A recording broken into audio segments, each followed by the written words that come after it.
You're listening to the Options Insider Radio Network, the home of the Options Podcast. For more quality options programs, visit theoptionsinsider.com or search for Options Insider Radio Network in your podcast provider of choice. Listeners can also access all of our programming through our mobile app available in the iTunes and Google Play stores. Select programs are also available via live stream at mixlr.com/options-insider. That's mixlr.com/options-insider. Don't forget to follow along with your favorite programs and submit your own questions for the hosts at twitter.com/options, stocktwits.com/options, facebook.com/theoptionsinsider, or via questions at theoptionsinsider.com.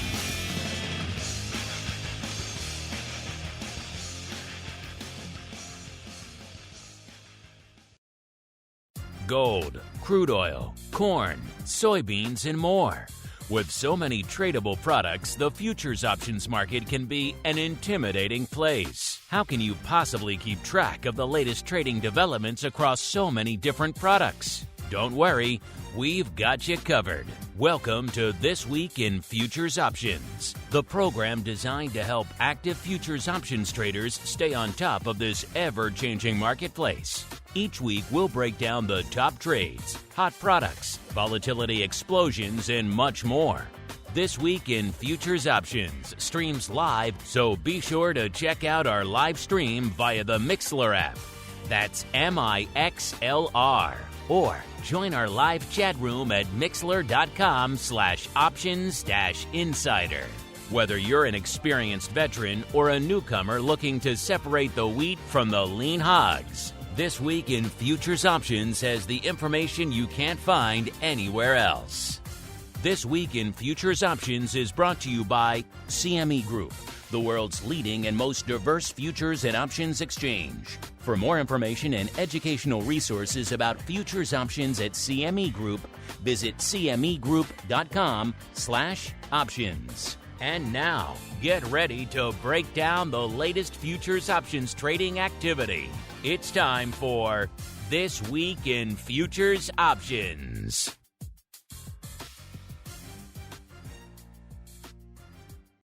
All right, everybody. That music means we are back once again. It is Thursday. It is 1:30 p.m. Central. It is 2:30 p.m. Eastern. You know what's going on in the world of futures options. Spoiler alert, a lot.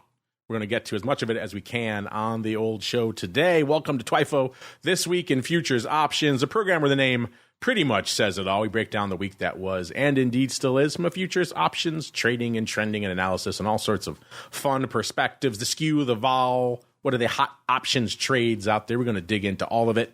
My name, of course, Mark Longo from the optionsinsider.com.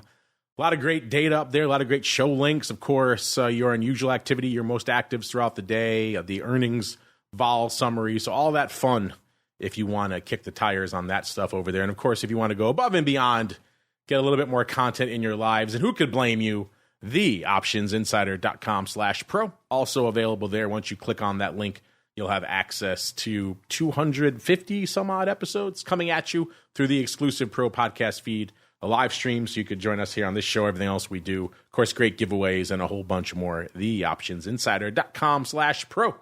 The place to go as we head on out, see who's joining us today in the old CME Group hot seat. I'm pleased to welcome back our old friend, Miss Energy Upside herself, Carley Garner, the senior analyst and broker over there at DeCarley Trading. Carley, welcome back to the show. We seem to have good timing with you because whenever there's a little bit of green in the energy screens, you somehow magically appear on the show. It is. It feels that way on this end as well. You have willed it into existence. All right. With the hot seat filled, listeners, let's keep on rolling right on into the movers and shakers report. It's time to find out what's rallying on the light side and falling to the dark side at CME Group this week. It's time for the Movers and Shakers Report. All right, listeners, welcome to the Movers and Shakers Report, the portion of the show where we break down everything lighting it up to the light side, a.k.a. the upside, and to the dark side over there at CME Group this week.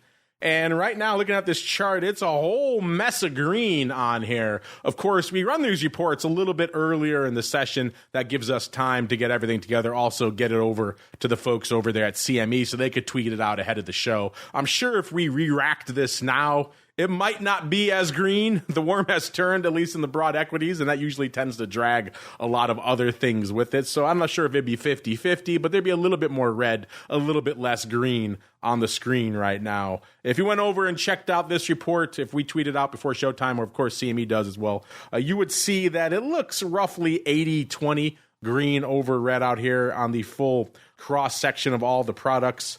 And in terms of the largest percentage mover, we're gonna credit that to the upside, even though the dark side doing its darndest to compete out there. All right, Miss Carley, the table is set. The pieces are moving. Where should we begin our journey this week? I assume the choices are light side and dark side. I missed that even. That is, let's go dark. Yes, that is how the show begins. Luckily, you've been here once or twice. I think you could roll right with the punches. All right, to the dark side we go, listeners.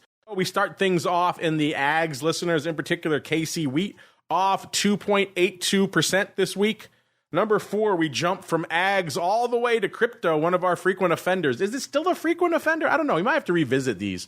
For the better part of this show's history, certainly since the pandemic, the top 3 movers and shakers have been lumber, Bitcoin, and nat gas.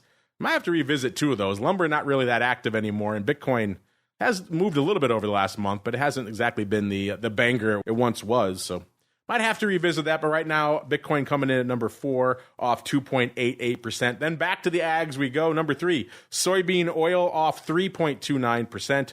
Number 2, keeping it in the ags, but moving on over to livestock. It is lean hogs off 3.75%. And the number 1 dark side mover this week, keeping it in the ags. No love for the ags this week. It is oats off 8.78%. You know the deal with KC Wheat and with oats, and even to a degree with Bitcoin. Not a ton of options paper to sink our teeth into out there, but perhaps if something intriguing comes across our radar, perhaps we can venture out there. Now to the light side we go, listeners. Like we said, it is mostly light side out here this week. Coming in at number 5, these sectors keep popping on our radar more and more. Again, no options to speak of yet. The futures markets are still growing out there, but certainly interesting, I know, for a lot of you who like to see how the components of the various indices are moving.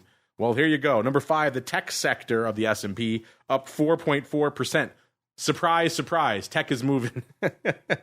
It was number 4 in the same direction last week, up 1/3%. So that, again, shows you how anemic the light side was last week. You had to go almost pretty much to unched to build a top 5. Not quite the same this week. A lot of green on the screen this week. Number 4, right behind it, we have the communications sector up 4.45%. So a whopping 0.05% difference between the two. Number 3, off to the metals we go, listeners. It is silver up 4.5%.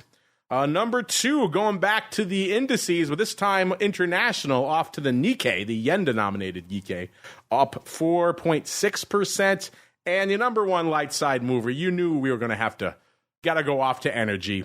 And in this case, it is nat gas. I'm showing on my screen right now up about 21.5%. That seems a little bit rich from this time last week, so I'm going to have to re-rack that. Either way, it is still demonstrably higher on the week, listeners. And since Carley, I know, a huge fan of all things energy as well, I think we're going to hang our hats there first.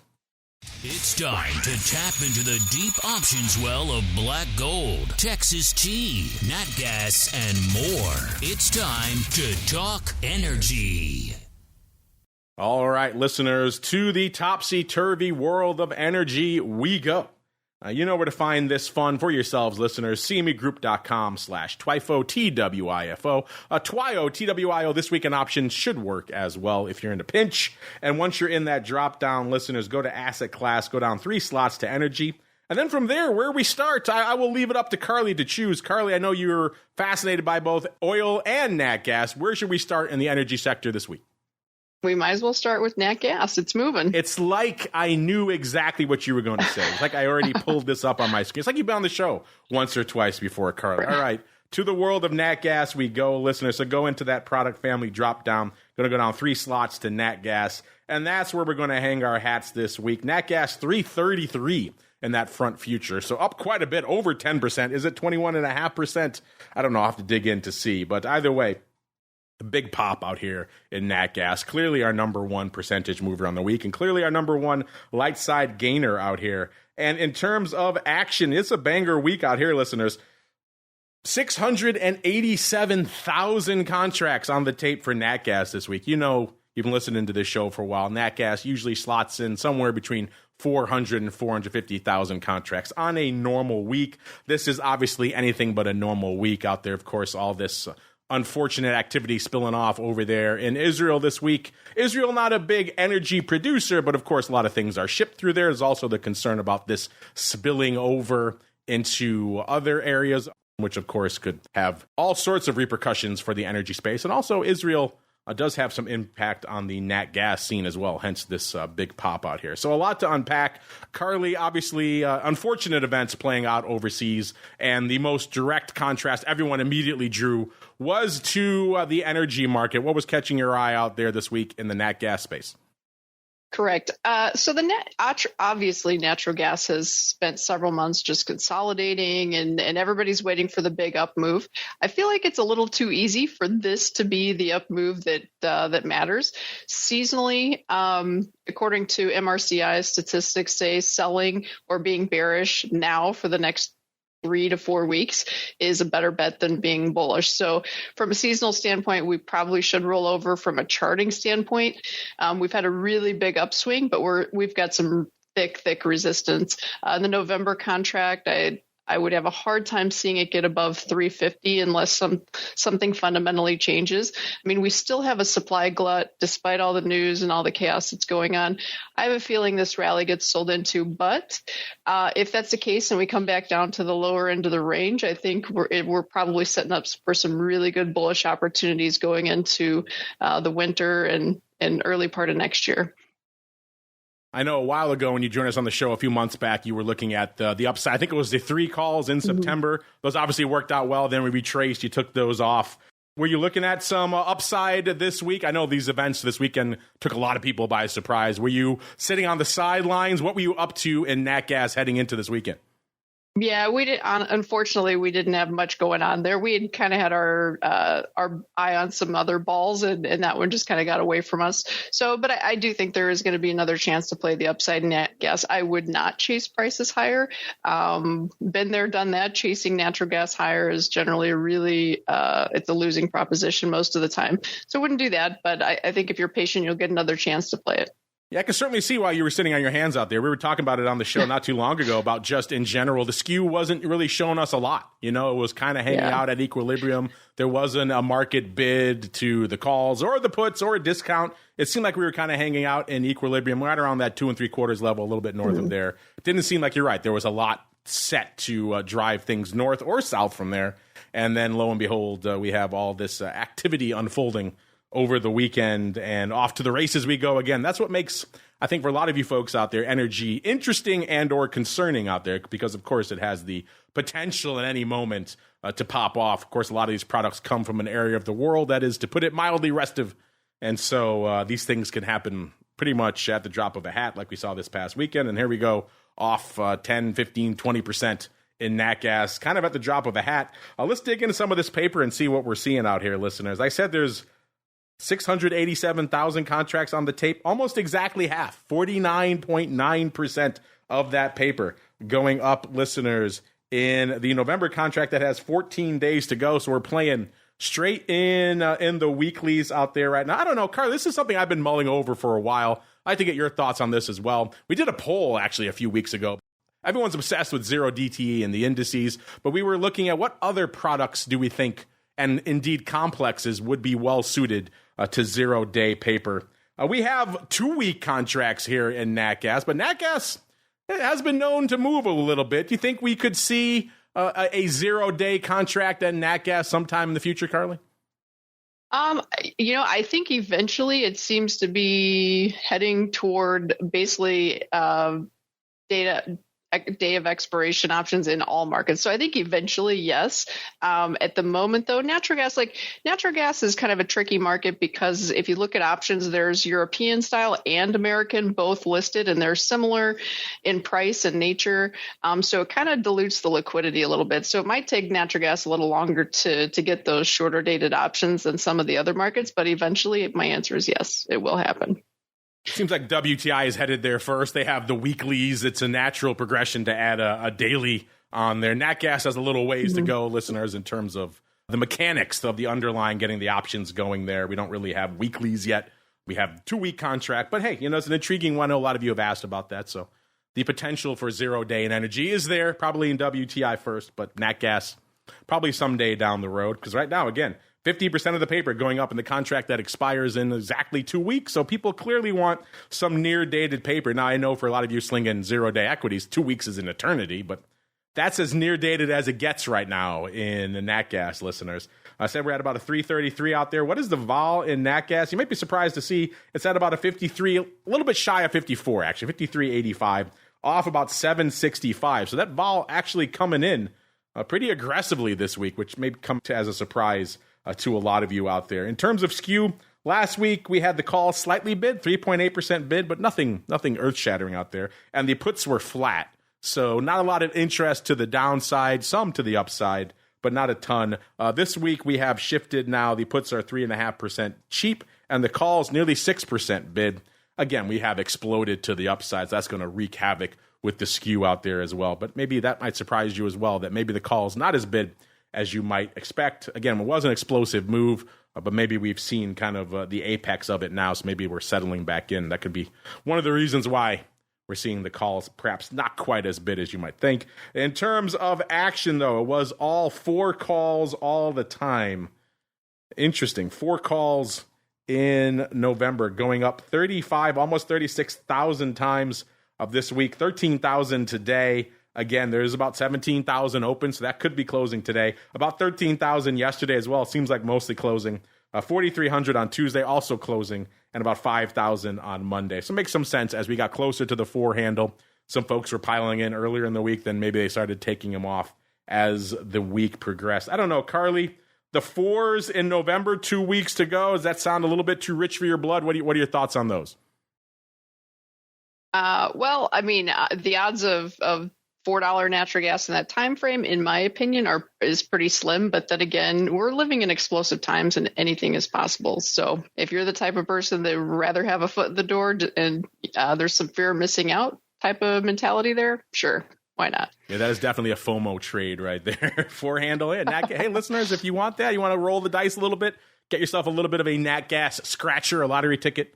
Allow me to present the 4 calls in November. Right behind it, though, we have the 3 puts going up 29,000 times this week. Interestingly enough, the big day, not today or even yesterday, was Tuesday. 9,000 contracts going up on Tuesday. Mostly opening there, so maybe some folks coming in to hedge this big move and say, hey, I want to keep my profits here around the 3 handle. Looking at the skew, the puts got a little bit cheaper, so maybe there was some overriding action there as well. 7,500 going up yesterday, slightly closing. 6,500 today and about 6,000 on Monday. Worth noting there are about 30,000 contracts open on this strike, so today's paper is pretty much anyone's guess. And then right behind it, again, it is all very front-loaded paper here. 3.5 calls, so if the 4 is not doing it for you, 3.5's a little bit more reasonable by comparison. 24, almost 25,000 of these going up this week. The big day for these is today, 8,300 going up today. The OI is about 26,000, so again, anyone's guess as to what they're up to out there today. Yesterday, 7,100, mostly closing there. Again, makes some sense as we're getting closer to that 3.5 strike. Some folks taking that off the table. Could probably be the case again today as well. Tuesday, 5,000 and 4,000 on Monday, opening on Monday and Tuesday on these 3.5 calls. Then we have the 2 3/4 put. So if the 3 puts not doing it for you, the 2 3/4 puts coming in at number 4, about 24,000 of those going up this week. The big day was yesterday, 9,000, slightly opening there. 7,300 on Tuesday, also opening. 6,000 today and about 2,000 on Monday. Again, there's about 17,000 contracts open on the strike coming into today, so today's paper could be anyone's guess. Is anybody closing the 2 3/4 puts today? Either way, intriguing stuff here on nat gas. Let's go a little bit farther out to see if we see any other interesting and or aberrant prints. Worth noting, we've been talking about these call strips for a while, listeners.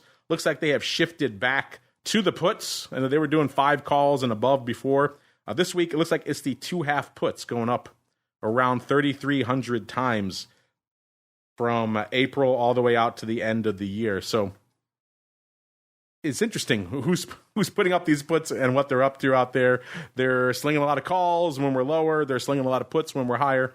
It's intriguing use cases for these put strips, and also worth noting there are some even more optimistic calls if we go a little bit farther out. If you go out to Jan or February of next year, it's all about the 5 calls. Remember, there's a big seasonality out there. That future in February is trading a 379 right now. So the 5 calls, not quite as outlandish as it may seem. They went up about 9,300 times this week. The big day was today, 3,300 today, 2,600 on Monday, about 2,200 on Tuesday, and about 1,000 on Wednesday. So opening on the Feb 5 calls all week long. Worth noting, it was about 11,000 and change open on this strike coming into today. So interesting. 5 calls out there in February. Does that float your boat, listeners? Are you more intrigued? How about the 7 calls in March going up 6,000 times this week as well? So there is some optimistic upside to be found, shall we say, out here in nat gas. I know, Carley, you said you're kind of you're not going to chase prices out here. Are you up to much with your clients, or are you again kind of a little bit more of a wait and see in nat gas right now? At the moment, we're mostly wait and see. There's some action in other markets that are a little more interesting to us. I mean, if you look at a natural gas chart, we've attempted. This is probably about the 4th time we've rallied up in this similar manner, and it's given back every time. So again, it just seems too easy to put on bullish positions right before winter. It generally doesn't work that way. Usually we sell off first, wash everything out, and then do it. So we'll see. I mean, you never know. And it probably doesn't hurt to have something cheap out of the money just in case. But I think a lot of people are thinking, they remember what we've seen in natural gas, the last couple of years, these explosive rallies up into the high $5, $6, $7, even $10. Those days are probably far behind us, and we probably don't see that for quite a ways down the road. So I wouldn't be expecting anything like that. That again, things change quickly, but I don't think that's in the cards. Well, let's see what's in the cards on the other big dog in the energy complex, which is, of course, crude oil. Let's go out to WTI, listeners. Pop out of that product family drop down, get out of nat gas, go all the way up to the top, and go to crude oil. You'd see there right now WTI hanging out at 83.25 in that front future. It's up about 0.5 point on the week, or about 0.58%. Of course, we were talking about on the show last week. It kind of seemed like nat gas had found a bit of an equilibrium point from a skew perspective, hanging out in the low 80s range. Of course, blowing the doors off from a volume perspective this week. Kind of like nat gas, WTI usually in that 400 to 450 range. This week closing in on 750,000 contracts on the tape. So a pretty action-packed week out here in WTI. Carley, the last time we chatted, you were looking at triple-digit crude oil before the end of the year. And then we saw a bit of a retracement out there. And then, of course, these most recent developments in the Near East kind of conspiring to elevate energy across the board. What's catching your eye out there in the crude oil side of the fence this week? So I do feel like we still have a probable chance of seeing 100, 101. That's what my weekly chart's been pointing to for quite some time. I don't have as much conviction today as I did the last time I joined your show. The last time we joined your show, we were obviously trading a little lower. And since then, we did reach the front month. Did reach 95. That's not $100. I recognize that, but this is an art, not a science. And sometimes like $4 or $5 in oil is close enough based on most analysis. So I still think we might see $100, but I'm not I just don't feel quite as confident about it at this point. I think that 95 may or may not have been it. Seasonally, the market tops out right about now. So you want to be really careful being too long crude oil. We've seen what oil can do when demand gets pulled away.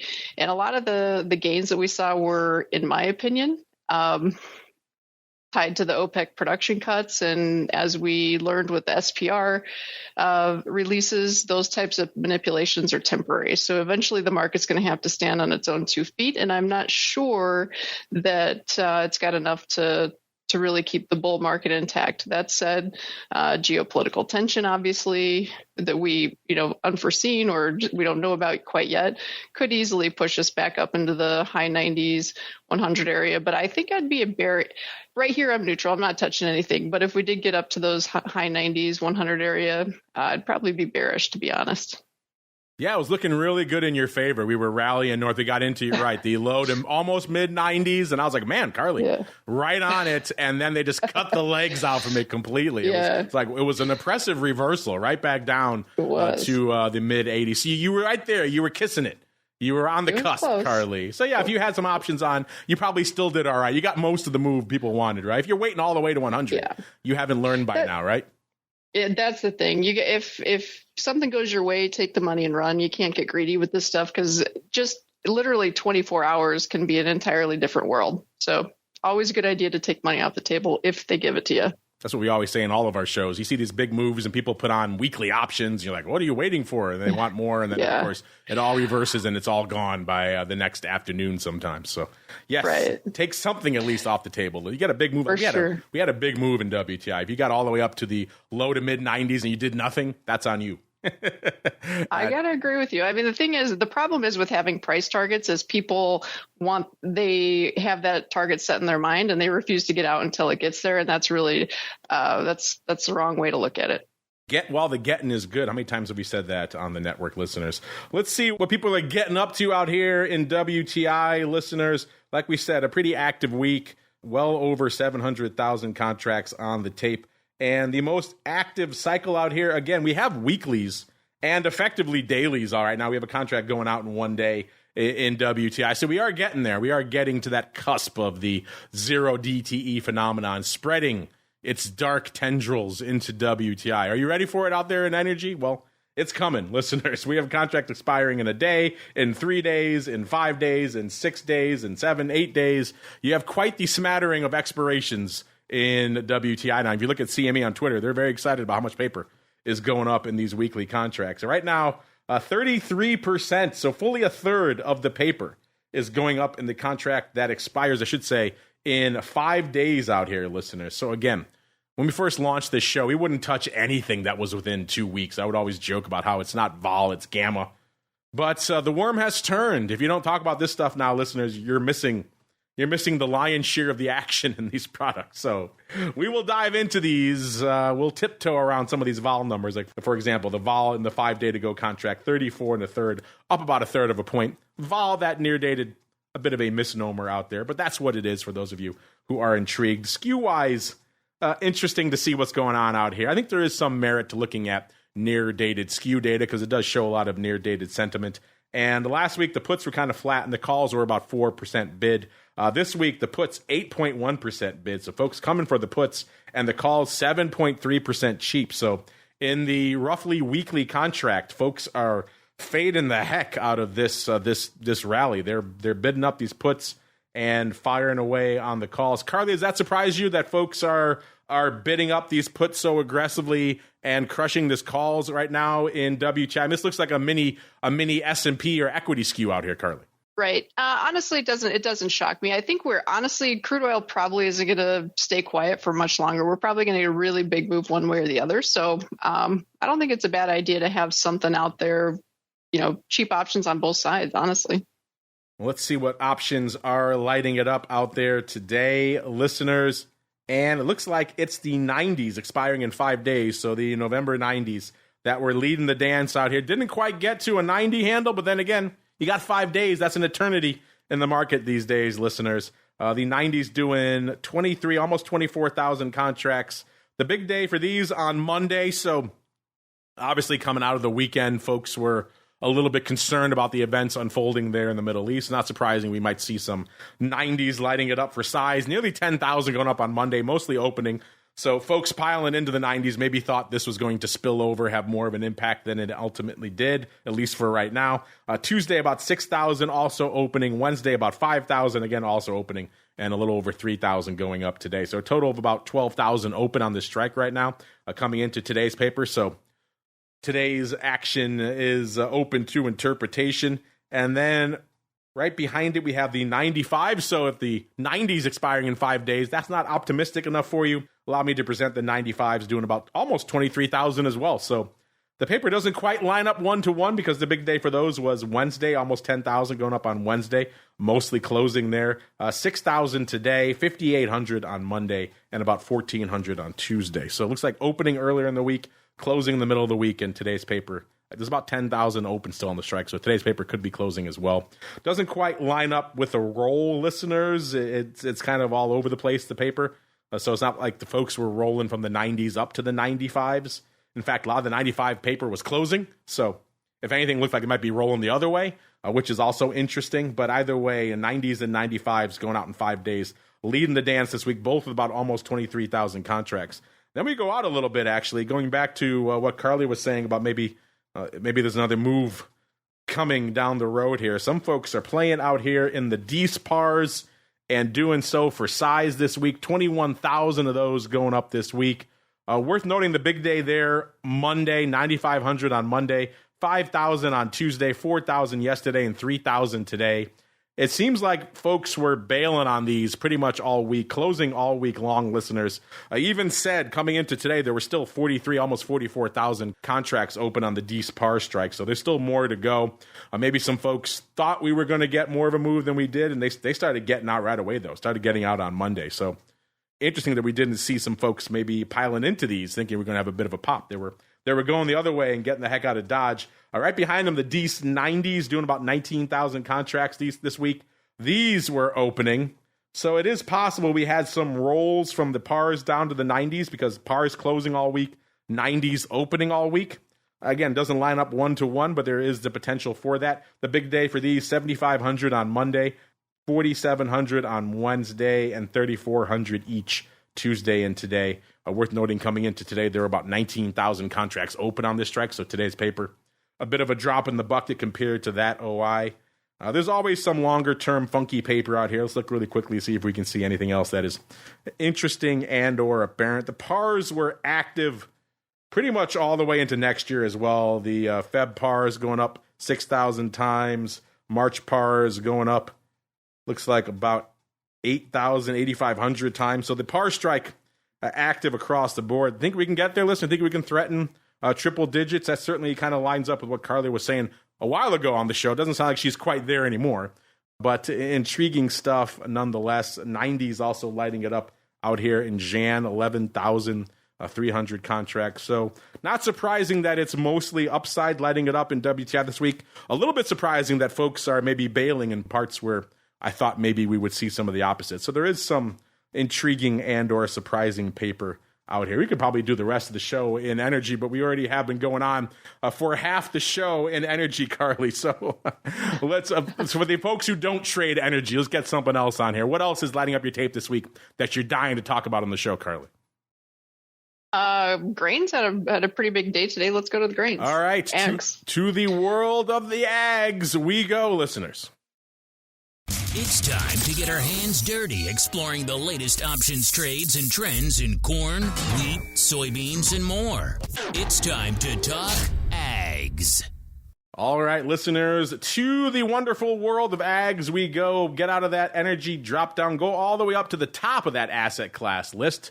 It's ags. It's easy to find. Starts with an A. It's an alpha order list after all. And then from there, we'll go into grains and oil seeds. And then where we go from there, it's up to Carley. We shall see a lot of things lighting it up on the ags front this week. In our movers and shakers, we had KC wheat at number 5. We had soybean oil at number 3 to the dark side. Lean hogs number 2 to the dark side. And oats number 1 to the dark side. Carley, what is catching your eye and lighting up your tape in the world of ags this week? Where should we start first?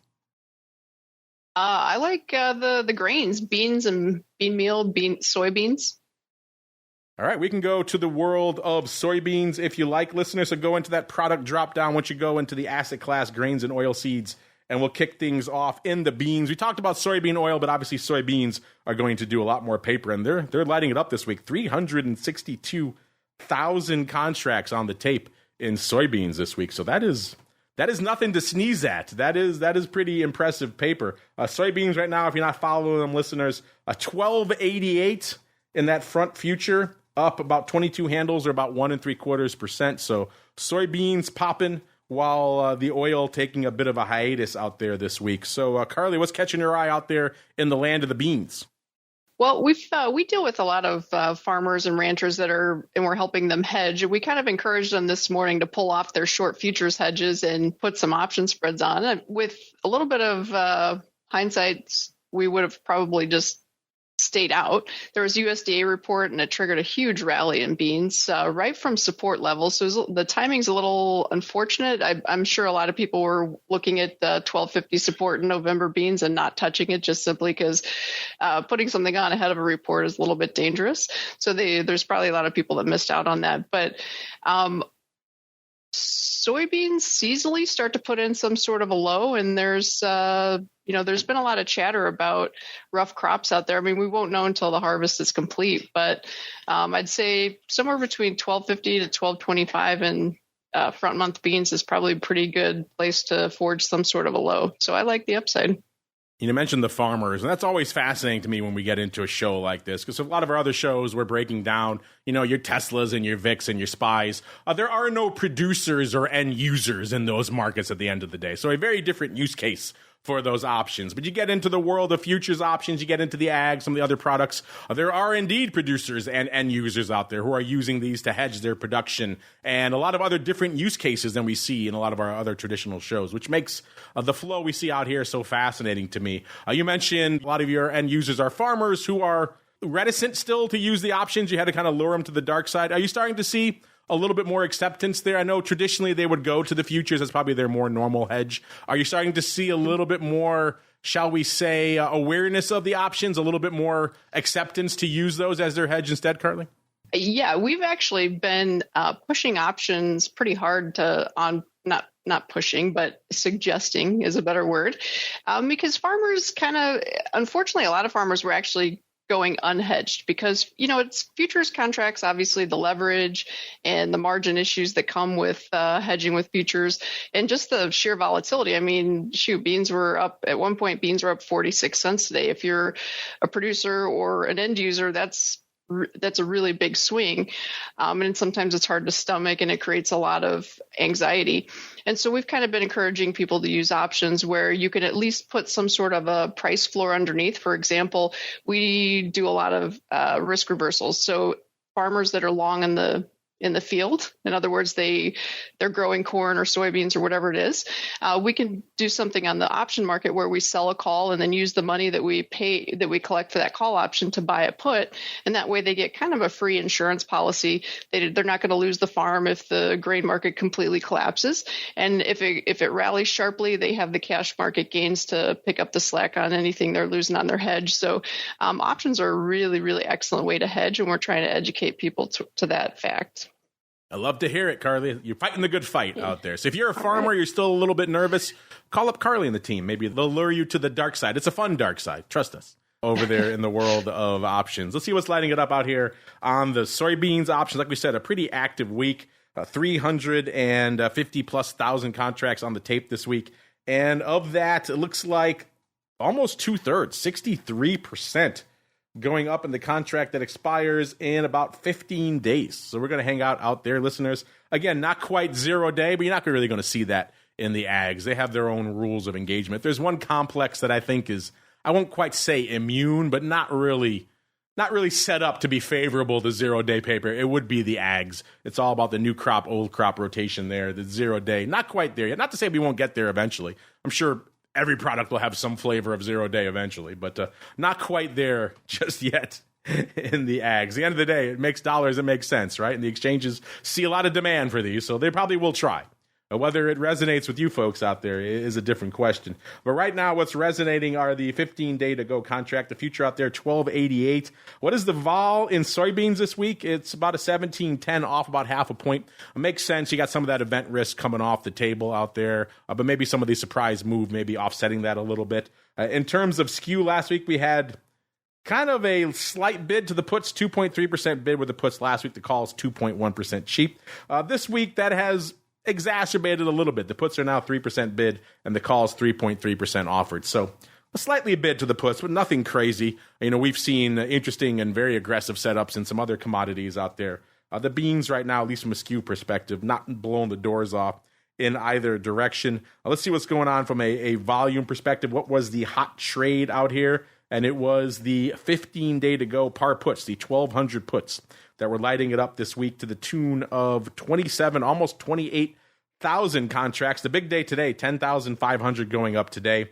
Worth noting there are 19,000 open on the strike, so they could be closing there. Monday, about 9,000 going up, slightly closing there. Wednesday, 4,600, and Tuesday, 3,500, both opening. So opening in the middle of the week, closing on Monday. Not sure about today's paper, but they could potentially be bailing out there as well. And then right behind it, we have the 12.5 puts going up about 18, almost 19,000 times. Once again, the big day is today. So today, a big day for the beans. 8,000 contracts going up today versus an open interest of a little over 11,000. Monday, we had 3,300. Tuesday, 5,800. And Wednesday, 1,500. So closing all week long. So you can maybe assume that today's paper was closing as well. But again, we don't know that for sure until we check the numbers tomorrow. And then right behind it, we have the 1240. So if the 1200's not doing it for you and the 12.5's a little bit too optimistic for you, the 1240's a little bit closer to home, going up about 14,000 times this week. The big day for those, interestingly enough, not today, but yesterday. 5,000 going up yesterday, 3,600 today, 2,800 on Tuesday, and 2,000 on Monday. Looks like it was opening Monday and Wednesday, closing on Tuesday, and again today, 3,600. The OI is 9,300 on this strike today. So could be bailing there as well. Let's go a little bit farther out to see if there's any other interesting and or aberrant paper. Doesn't seem like it. Seems like it's mostly lining up around these 1,200 strike in the 15-day to go contract. But we talked about the beans. Anything else catching your eye in the world of ags you want to dive into, Carley? I've been patiently waiting for the wheat market to do something on the upside, and I think we're finally getting pretty close to that area. We've been talking to a lot of farmers, and actually, unfortunately, a lot of farmers went unhedged this season because, they had their eye on those really big prices. And I think we're just now finally starting to work that all out of the system. Sometimes commodity markets are victims of their own success. I mean, when producers see $13 wheat, it's hard for them to get that out of their mindset, and so it kind of skews the market. And a lot of times it pushes us to lower prices than what we probably fundamentally should be at. And I think that's a situation we're at in wheat. But hopefully we're near the end. We're playing the upside with option spreads, bullish option spreads, basically buying call spreads and selling puts to pay for it. So you're having a hard time getting farmers to buy in on hedging wheat around 600 when they're expecting it to explode north of 1,000 again, like they saw last year. Is that what you're saying? That's exactly right. I mean, and I can't blame them. It's human nature. Nobody wants to sell wheat at $6 when 2 months ago they could sell it at $8. So I totally get it. I'm not blaming anyone. That's just how we're wired. But it's a really good reminder that if you are a producer, you have price risk, or maybe even just portfolio risk or any type of price risk in your life. When things are good, make sure you have some sort of backup plan in place, because especially in commodities, rallies, they're never permanent. Prices are always temporary. You want to make sure you're doing the right things when prices are favorable. Would you ever think about in this market, maybe to alleviate some of their concerns, maybe you sell the upside call, maybe around the 600, maybe you sprinkle a few long calls above it, maybe instead sell a call spread just in case, Putin decides to lose his mind again and wheat goes north of 1,000? Is that your approach right now? How would you approach these kind of markets where people are hesitant to sell at these levels? Well, what's happening is a lot of them are being forced to sell at these levels, just simply because they've got the product and they have operation expenses, and interest rates are really, really high. So they need to bring cash in. So a lot of them are being forced to sell here as far as their cash crop goes. But what we've been suggesting is, if you do have to sell here, but you want to be there if wheat goes up, you could just buy some cheap calls, $6.50, $7 calls, out in July or something, just to have something in place, or some sort of call spread. I mean, it depends on the situation and how much product they have, but selling puts, buying calls or call spreads, I think, is a really good way for both speculators or farmers that have to sell their cash crop and want to get, re-own is what they call it. Basically, they want some upside exposure just in case, because they feel like they missed the boat. Let's check out how that boat is floating, listeners. We had KC wheat coming in at number 5 to the dark side, off 2.82%. We're going to look at Chicago wheat, though, just because it does a little bit more paper. Almost 91,000 contracts out there. Net actually up slightly on the week, is at about 572 3/4 in Chicago wheat. I'm sure if we go back to the end of our show last week, it would be a little bit of a different story. In terms of paper, almost 91,000 contracts on the tape. Of that, about 40% going up in the Dees contract that has 43 days to go. Again, kind of why the ags maybe don't make sense from a 0-day perspective. At least not quite yet. Everybody loves to pile into Dees at the end of the day. That future still at about 572 3/4. The vol out here in Chicago wheat, 31 even, off almost 2 points, about 1.8 points on the week. So vol coming in still decently frothy. A 30 handle is nothing to sneeze at these days, when we have VIX still languishing around in the teens, and most of the other complexes we're going to talk about here are well below a 30 handle. So, 31 is not explosive vol, but again, comparatively, it's nothing to sneeze at out here as well. In terms of skew, we had an interesting week last week. The puts were 6.5% cheap, and the calls 13.3% bid, so a monstrous bid to the calls last week, especially when you consider that vol is kind of low. And then this week, that has come in on both wings. The puts 5.4% cheap now, and the calls 7.5% bid. So still rich, but that bid almost getting cut in half this week. And in terms of action, it was the 550 puts, the 5.5 puts in December that were leading the dance this week, with about 4,000 contracts. So the big day is today. Actually, the big day was Monday. 1,600 on Monday, slightly opening. 1,200 today. And then about 800 and 300 respectively Tuesday and Wednesday. Worth noting, it was about 5,000 open on the strike coming into today, so today's paper is anyone's guess. And then behind that, we have these 6.5 calls. So the 550 puts and the 6.5 calls, they went up 3,300 times. The big day for those, 1,400 yesterday, 1,300 today, and then a couple of hundred each on Monday and Tuesday. It's like folks were bailing yesterday, and today's paper, there's 15,000 still open on this strike, so they could be bailing out there today as well. And actually, you know what? We kind of buried the lead, because it looks like it might be the par calls in November that actually took the lead with 5,500 contracts on the tape there. So they were at least a number 2. Yeah, they were number 1 this week. The par calls, 5,500 of those going up this week. The big day for those actually Wednesday. 3,000 going up on Wednesday. Slightly opening, 1,000 each Tuesday and today.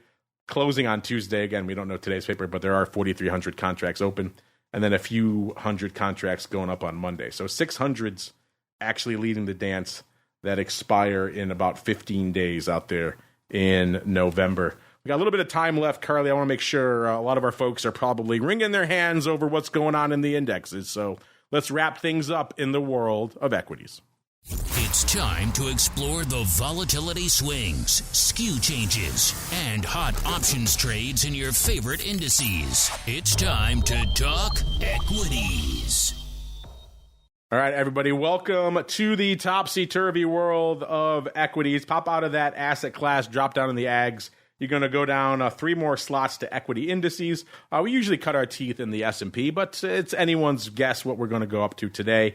In terms of action, Carley, it's been an intriguing day and indeed an intriguing week. Everyone, well, I shouldn't say everyone, a lot of people thought we might open up in the red this week, given all the unfortunate events that played out over the weekend. And we did ever so slightly. Then I think what surprised a lot of people was the aggressive nature of the rally that unfolded pretty much throughout the rest of the week until today.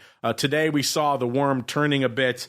We were rallying earlier in the session, And then the S&P got its wings clipped all the way down to about 43.25 this morning, right before showtime, actually. Then it seems like, so it was off nearly a full percent. And then it's starting to rally a little bit from there. It's only off, I say only in air quotes, only off about 2/3% right now. So it seems like we're rallying back to about the 43.5 level as we're coming into the end of the show, but still red on the day. So a crazy week, a topsy-turvy week, and indeed a topsy-turvy day. I'm sure your phones were ringing off the hook over there at DeCarley this week. A lot of folks saying, Carley, make sense of all this madness for us. So now is your chance to do that for all of our listeners, Carley. Make sense of the madness that is the indexes this week.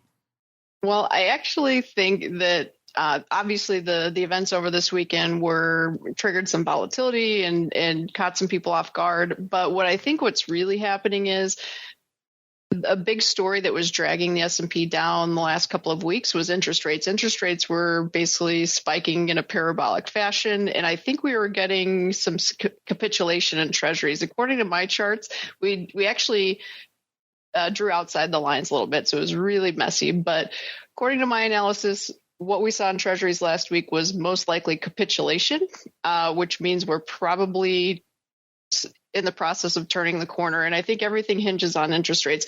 If you look at correlations between treasuries, the dollar, and stock indices, they were running at like 95%, meaning as interest rates were going higher, stocks were going lower and the dollar was going higher 95% of the time. And usually they usually move in somewhat of a correlation, but not like that. That signaled to me that there was something broken in the system.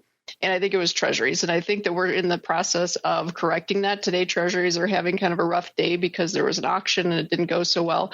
But I think this is just kind of a pullback in the process of a bottom in treasuries. And if treasuries go up, honestly, it probably pulls everything else with it because it pushes the dollar down and makes everything else look a little better on paper. And I think that's really all we need, at least for now. So I don't think today's the end of the bull run in stocks. I still think we recover from this and go a little higher.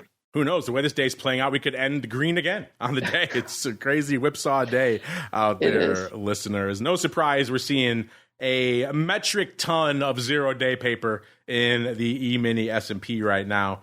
So far on the week, listeners, we are at 4.7 million contracts, and a good chunk of that coming today as we're seeing a lot of paper across the board. I'm trying to filter out all the noise paper, so the 3575 and the 3600 puts going up about 100,000 times each. We'll just filter those right out, listeners. If you want to get to the more relevant strikes, looks like it's the 4375 puts going up 23,000 times, again expiring in a few minutes, as well as the 4420 calls, again expiring in a few minutes, that are leading the dance out here, at least for right now. 23,000 of the puts going up, 20,000 of that today. So as we said, these whipsaw days, they drive a lot of paper. So 4375 puts, those were in the money. Those are still in the money. So intriguing to see what's going up out there. The 4420 calls, not sure we're going to threaten that today, but nonetheless, 18,000 of those have gone up today. And then right behind it, 19,500 of the 4415 calls have traded this week, with about 17,000 of that going up today. So these are all expiring, like we said, in a few minutes. It's fascinating to watch how much paper is piling in. 4380 puts, 21,000 going up today. 42 half puts, 20,000 going up today. So it's just an explosion of paper. I know this is not new, listeners. This is kind of the way of the indexes trade now, but still, just seeing how much of this paper is all just this zero-day phenomenon is really fascinating. In fact, the biggest print we can find beyond the stuff going out in the next day or two, we have to go all the way out 15 days to the par puts, the 4,000 even puts, going up 21,000 times this week, listeners. So that's actually impressive paper for something that's not expiring today or tomorrow. They went up 21,000 times, 10,600 today, and 10,000 on Tuesday. Opening on Tuesday, looks like they might be bailing on these today because that volume today lines up almost exactly with the OI. So maybe they put on a bit of a flyer on Tuesday and getting the heck out of Dodge today. Either way, the 4,000 puts leading the dance outside of the dailies. Even then, it's kind of hard to find any paper outside of the tsunami of near-dated stuff. If we go a little bit farther out, let's go out a whopping 36 days, listeners. There's also the 4,000 puts are trading there. So these even dollar strikes, even money strikes, still capturing the imagination a little bit farther out. They went up 25,000 times out there, trading, again, almost half of that today, 12,200 today, 9,200 on Tuesday, and about 1,500 each Monday and Wednesday. So big print on Tuesday and opening today, obviously, because there's only 7,600 on this strike. So folks are opening on the 4,000 puts again today. Did they maybe get spooked seeing this sell-off and think, hey, we're going to retrace back below the 4,000 level? Or are they just trying to harvest a little bit of the old premium, get while the getting was good? Either way, fascinating stuff to be found out here in the indices today, listeners. All right, unfortunately, that music means we've come to the end of another sojourn through the world of TWIFO, listeners. We sunk our teeth into energy, sunk our teeth into the ags, and a little bit of a taste, a little bit of a morsel of the equities there at the end, listeners. But before we go, Carley, if there's anything else catching your eye in the markets, maybe some trends or developments you want to share with our listeners right now, and then also, if they want to learn more about what you folks have cooking in the land of DeCarley, where should they go? What should they do? Well, do we dare talk about treasuries? And if people can find us at DeCarleyTrading.com, DECARLEY trading.com. Well, you know what? Just for you, Carley, we are kind of coming up against it, but you know what? We could squeeze in a little bit of the old rates. Listeners, pop out of equity indexes, go down to interest rates, and then pick your poison, Carley. Are you more of a 10-year girl? Where do you like to hang out in the rates? Yeah, let's look at the 10-year notes. All right, 10-year it is. That seems to be where we usually come down in the rates. That seems to be the sweet spot for a lot of our listeners. 30 years, too long. Anything near dated, a little bit too close for our listeners. 10.7, almost 10.8 million going up in the 10-year right now. 107.08, up 0.13. And that front future going out in about a day. Carley, what is catching your eye really quickly in the 10-year right now? I think it's worth having some cheap March calls out there. I mean, a lot can happen in a handful of months, and there's plenty of upside potential. There you go. Cheap March calls, listener. Let's see right now if anything's going up in March. Looks like the biggest trade in March, listeners, only 325 of the 108 halves. So of this 2.7 million contracts, nobody's trading in March. So there you go. You got March all to yourself, Carley. There you go. Perfect. You can be all the OI in the 10-year in March if you are so inclined. And Carley, if folks are intrigued, they want to learn more about maybe what they should put on in the 10-year or in nat gas or in any other complex, where should they go? What should they do? You can follow us on social media, search for Carley Garner, or on Twitter, it's at Carley Garner is my handle, and the website's DeCarleyTrading.com. There you go. Check them out, DeCarleyTrading.com. A lot of fun to be had over there. Also, check out some of her books, Trading Commodity Options with Creativity, Higher Probability Commodity Trading, and a Trader's First book on commodities. That's going to do it for TWIFO this week. It's also going to do it for the network today. But don't worry, back again tomorrow, noon Central, 1 p.m. Eastern, to talk all things vol. With our buddy, the once future and now present Mr. Dr. Vic. Should be fun. A lot of vol to talk about. Just from today. So stay tuned for that. If you're not listening to the full network, listeners, make sure you're subscribed so that you get a little bit of the old volatility views in your life. And then after that, for all of you pro folks, we're back with a little bit of the old options oddities.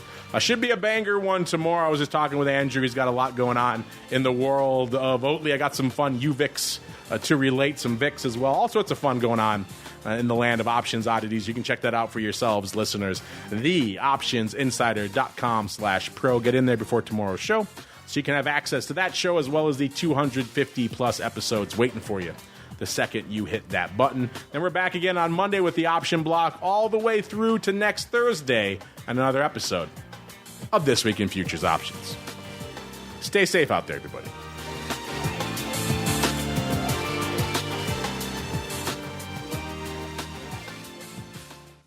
This Week in Futures Options is brought to you by CME Group, the world's leading and most diverse futures and options exchange.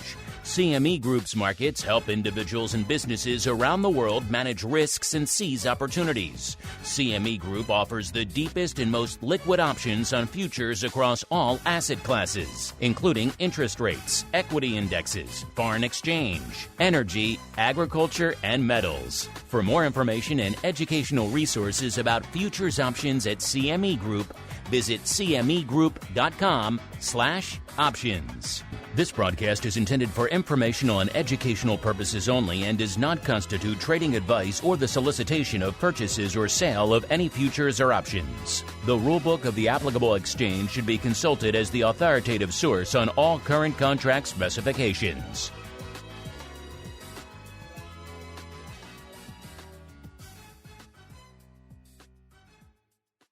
You're listening to the Options Insider Radio Network, the home of the Options Podcast. For more quality options programs, visit theoptionsinsider.com or search for Options Insider Radio Network in your podcast provider of choice. Listeners can also access all of our programming through our mobile app available in the iTunes and Google Play stores. Select programs are also available via live stream at mixlr.com/options-insider.